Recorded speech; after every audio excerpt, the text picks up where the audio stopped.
Tengku Kori berdendang merdu hadirin terpesona. Nasab Balawi rungkat. Sungguhlah asal usulnya nasab Bani Ba'alawi. Itulah Ubaidillah, anak laki orang yang majhul. Asalnya Ubaid dan anak-anaknya bernama Alwi. Ada yang lain namanya si Basri. Yang terakhir yang bontot lahir di Yaman namanya Jadid. Jadi tuan-tuan yang dirahmati oleh Allah, ya, apa yang saya sampaikan ini berdasarkan sebuah penelitian yang berbuah suatu bentuk prosa yang dibacakan bagai bacaan Maulid Nabi. Untuk arti apa? Supaya orang-orang awam mengetahui bahwa kepalsuan nasab Bani Ba'alawi ini sudah sampai pada puncak Sidratul Muntaha. Ya kan? Karena kalau belum sampai pada Sidratul Muntaha, maka sama sekali tidak bisa dipertanggungjawabkan kebenarannya. Kita lihat demi hari orang-orang yang meneliti kepalsuan nasab Bani Ba'alawi semakin bertambah dan bertambah. Kenapa? Karena memang nasab Bani Ba'alawi ini sudah kena laknat Tuhan Rabbul Izzah. Loh, kok bisa kena laknat? Yang namanya laknat itu Allah berikan kepada orang yang kena laknat, dijauhkan dari kebaikan dan keberkahan. Betul tidak? Kita lihat dari mulai nasab mereka dipalsukan, tidak ada sama sekali yang kekal abadi nasab mereka. Di zaman awal dibukukan nasab mereka sudah muncul ada penentangan, sehingga muncul karangan-karangan dari Ba'alawi untuk membenarkan statement orang yang menentangnya. Karena zaman itu bukan zaman digital, sehingga kitab-kitab nasab tidak mungkin diakses oleh banyak para alim ulama, terutama berbicara masalah nasab, tuan-tuan yang dirahmati oleh Allah.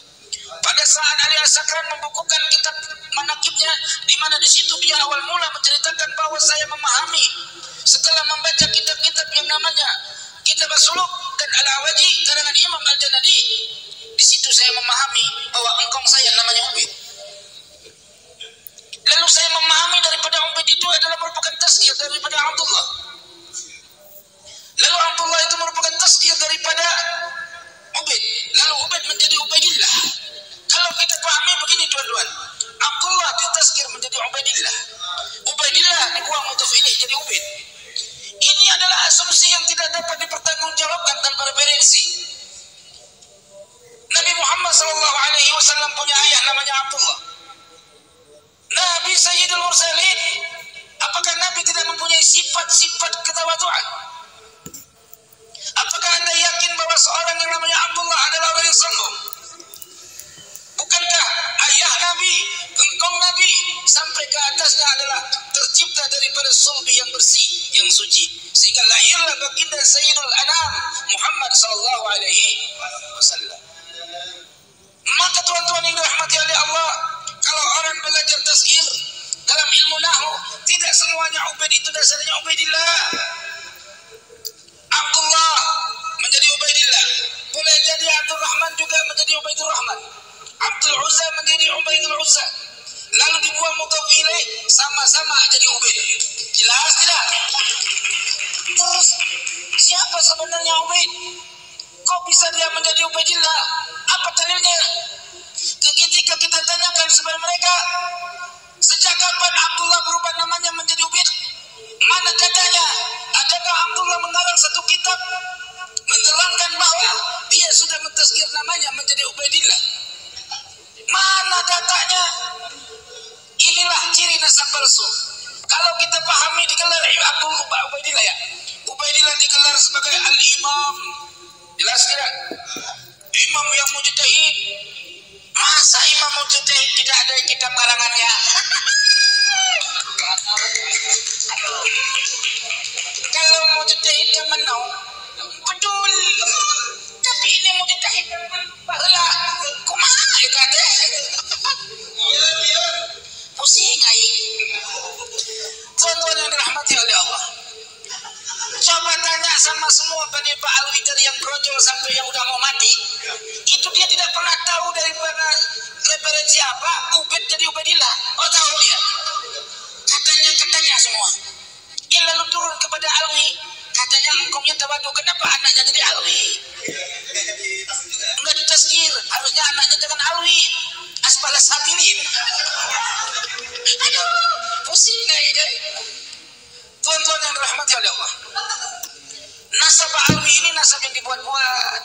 Maka engkong dia kelihatan dia pakai jubah. Dia buat satu karangan kitab supaya dianggap sebagai cucunya Nabi Muhammad SAW. Hari ini aku juga bisa.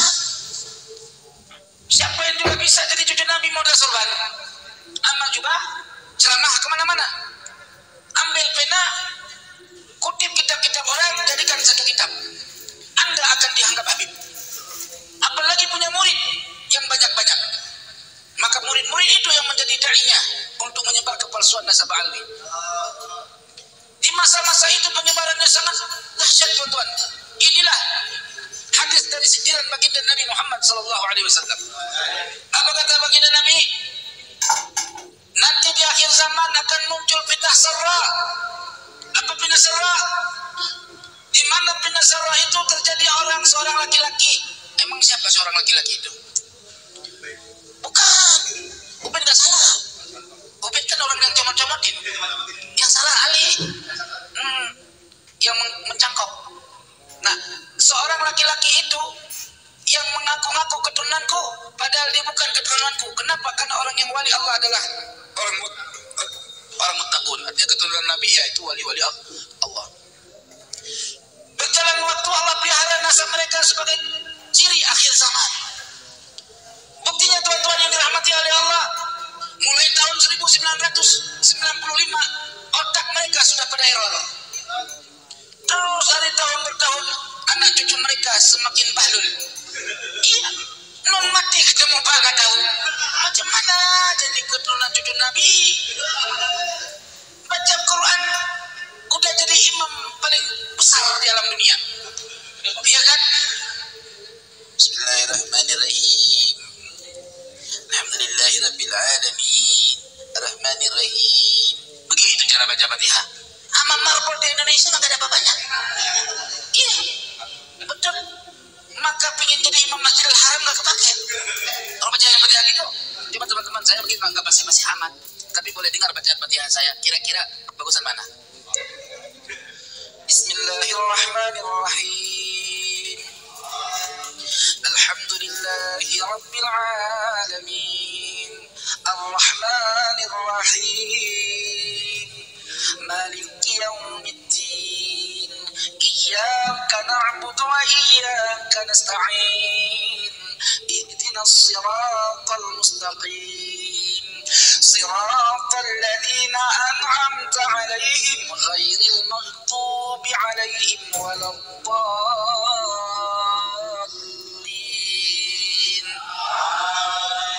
Kalau seleksi di Masjidil Haram masih ada nomor.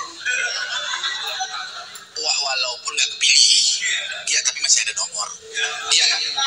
Tuan-tuan yang dirahmati oleh Allah, saking bahlulnya mereka ngagul-ngagul engkong mereka. Engkongnya bisa terbang ke langit 70 kali dalam setiap malam. Aduh. Bagaimana bisa terbang ke langit dalam setiap malam? Pakai apa? Sakti sangat. Sementara Nabi pakai burak, dia pakai angin, kan tidak mungkin.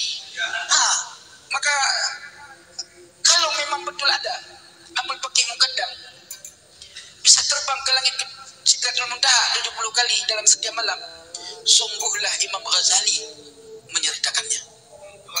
Pasti sungguhlah Imam Al-Haramain pun menceritakannya. Ya kan? Allahumma shalli ala Muhammad.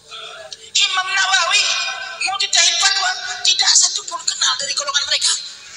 Macam mana pula? Sementara katanya Imam Sakhawi mengisbat, bilangin sama mereka, aku sudah teliti matan kitab Imam As-Sakhawi. Ternyata palsu, teman-teman. Palsu, sisipan. Lo kok bisa bilang sisipan? Bang, karakter ulama adalah berhujjah. Jelas tidak? Ketika setiap ulama mengisbat sesuatu perkara, tidak akan pernah terjadi bila mereka mengistilahkan sesuatu tanpa mempergunakan dalil. Jelas tidak? Ketika kita baca dari kitab itu, terkesan bahwa Syekh Imam Az-Zakhawi kok kayak nggak jelas, kok kayak orang belum ngaji. Masa kalah sama kita yang lahir kemudian hari? Padahal dia tahu ibarat tuhfah. Syarat fatwa sesuatu harus menukil dari mana dia berfatwa. Imam Ibnu Hajar juga mengatakan di dalam kitab tuhfahnya. Sayyid Abu Bakar Saddam mengatakan metodologi fatwa di dalam kitab I'anatul Talibin dinukil oleh Tuan Syekh Hasyim Asy'ari. Artinya, kalaupun memang itu karya Imam Az-Zakhawi, kita berbaik sangka itu karya Imam Az-Zakhawi, maka perkataannya, matanya adalah khalaq. Keliru. Kenapa? Karena tidak dihadirkan maraji. Kenapa teman-teman kita pusing? Bagaimana Imam Az-Zakhawi mengambil sanad sampai di abad 9 toh? Dari situ lagi, putar-putar gak nyampe-nyampe kalau keliling lapangan di situ aja. Kita mau pergi ke Bogor, jalannya di situ aja, nyampe gak ke Bogor? Kagak nyampe. Nyampe ke Bogor jalan vertikal, mobil naik tol, nyampe lah ke Bogor. Jelas tidak? Maka oleh sebab ini Allah munculkan jahanam dari golongan mereka. Apa? Ada yang gratis, iya kan? Iya, kejadiannya menjelas di Cirebon, iya nggak? Ya, ono yang di kejadian lagi santri dihajar, ya kan? Di Kalimantan juga sama. Dulu mereka giginya bagaikan singa yang sangat tidak terkalahkan. Orang yang ngaku Habib dikedik sama dia. Palsu kamu. Kacau. Sekarang giginya udah pada ompong. Oh, dulu bilang menteri agama sesat. Kamu 30, kami 30. Kamu akan petunjuk, kami akan petunjuk. Rungkat. Aduh, sakit kepala luar dan dalam. Maka karena Allah tahu bangsa Indonesia ini tidak memiliki keberanian, ya, Allah pilih Banten yang mempunyai sejarah berani. Satu dicabut oleh Allah untuk membongkar rahasia palsu nasab Pak Alwi hingga gempar dunia sampai Irak. Lalu Irak menanggapinya dengan mengeluarkan fatwa. Kata ulama Irak begini, kasihan amat itu orang Banten itu ditentang di negerinya, di mana mereka selalu bawa-bawa ahli nasab internasional. Gua keluarin fatwa deh, kata beliau. Dikeluarin fatwa oleh cucunya ahli nasab daripada pengarang kitab Bahrul Ansab. Ya, Irak. Beliau keluarkan 22 halaman dengan judul As-Suyuf. Buka kitabnya, jelas dikatakan batil nasabnya. Masa nasab orang punya data, giliran nasab dia mentok tapi di situ aja. Ya Allah, nih bang, kalau kita kawin sama perawan, ya perawannya mentok, boleh dicerai, bayar lagi mas kawinnya. Kalau ada lubangnya, kalau kata anunya. Iya, dari kita mah terus terang aja bahasa kampung bang, bukan bahasa orang kota. Apa adanya gitu mah. Itu ada di kitab, ketutup sama tulang. Iya, ini nasab kok bisa ketutup sama tulang, kapan melendungnya? Lah bisa. Betul. Iya. Maka tuan-tuan yang dirahmati oleh Allah, maka dari situ saya katakan qad ja'akum khabarun sahih, sudah datang kepada kalian kabar yang sahih bila muqawam, tanpa dapat dibantah. Tidak ada perlawanan. Coba lihat sekarang perlawanannya mana? Ada. Yang ada bisa fitnah, dia lagi palsu, orang dituduh palsu, gitu doang. Bawa-bawa nama ulama Nusantara. Dulu kemana be? Dulu kemana aja deh? Dulu lagunya Selangit. Ulama kita, ulama Nusantara terus cium tangan. Maka tadi saya ada podcast tadi. Keputusan podcast tadi, setiap orang yang mengatakan dirinya punya nasab, baik nasab asli ataupun nasab palsu yang nyambung kepada Rasulullah, kalau perilakunya jahanam, haram memakai nama-nama sayyid. Jelas tidak? Wala anta wala ana. Tidak engkau pun tidak pun saya, sama hukumnya. Kenapa? Karena gara-gara memakai gelar itu yang rusakkan kaum buyut kita.